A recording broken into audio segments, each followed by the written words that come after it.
Imagine wandering through a dimly lit medieval workshop. The air smells of stone dust and wood shavings.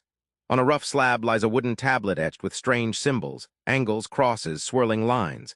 These aren't just decoration. Each mark holds a secret story, a message from a distant past.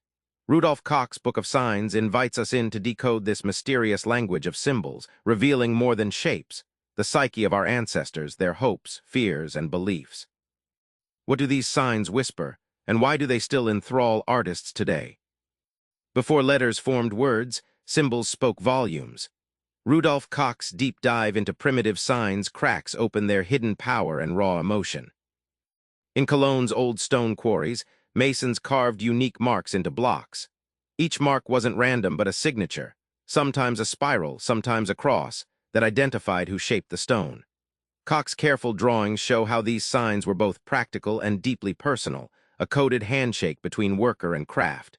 This real-world mystery of identity through symbols is just one thread in his vast tapestry. Think of symbols like mental post-it notes. Long before we wrote chapters, humans used shapes to pin memories and ideas onto the walls of their minds. Like sailors navigating foggy seas with stars, we rely on these visual cues to orient ourselves in an abstract world. Koch reveals how this foundational mechanism powers not just ancient minds, but our modern craving for meaning in design and communication. The payoff? Koch's collection isn't a dusty relic but a living toolbox. Contemporary graphic artists draw from these ancient glyphs, breathing new life into centuries-old signs.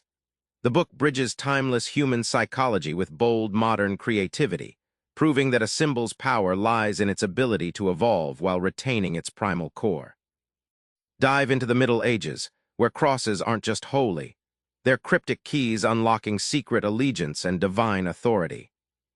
Koch decodes the Chi-Rho, a fusion of Greek letters X and P, which Emperor Constantine allegedly saw in a dream before the Battle of Milvian Bridge in 312 AD. This single symbol became a divine talisman, rallying troops and cementing Christianity's rise. Koch's illustrations capture its evolving shapes, from simple marks to ornate monograms, showing how one design could tip the scales of history. Church doors were more than entrances. They were statement boards. Crosses and other Christian symbols marked boundaries, protecting the sacred, warning outsiders, and telling believers, "You belong here." These signs functioned as cryptic codes in a time of low literacy, silently communicating religious truths and social order through visual language. Symbols weren't just pious art, they were political weapons. Monarchs and church leaders commissioned glowing monograms and seal signs to legitimize their rule and divine favor. Koch's work reveals how embedded these designs were in medieval power games, a reminder that symbols can be the original PR strategy, packing complex messages into a single iconic image. Step back before science, when the heavens and earth formed a vast coded system, signs revealing everything from weather to destiny. Koch presents the four classical elements, earth, fire, air, and water, not just as primitive science but as symbolic pillars structuring medieval thought. Each element has a geometric mark, like fire's upward triangle. These symbols acted as mental scaffolding, seen in everything from architecture to medicine, embodying nature's forces while guiding human action. Astrological signs in Koch's book aren't just star charts, they're personal destiny scripts. Kings consulted these sigils before battles, farmers depended on them for planting. The intricate glyphs, Leo's lion, Taurus's bull, functioned as cosmic codes, folding the universe's vast mystery into accessible minute signs that shaped lives and decisions. Alchemy, a mystical blend of science and magic, bursts with symbols. Koch outlines how alchemists used coded marks for substances and processes. Lead transforming into gold symbolized not just chemistry, but spiritual rebirth.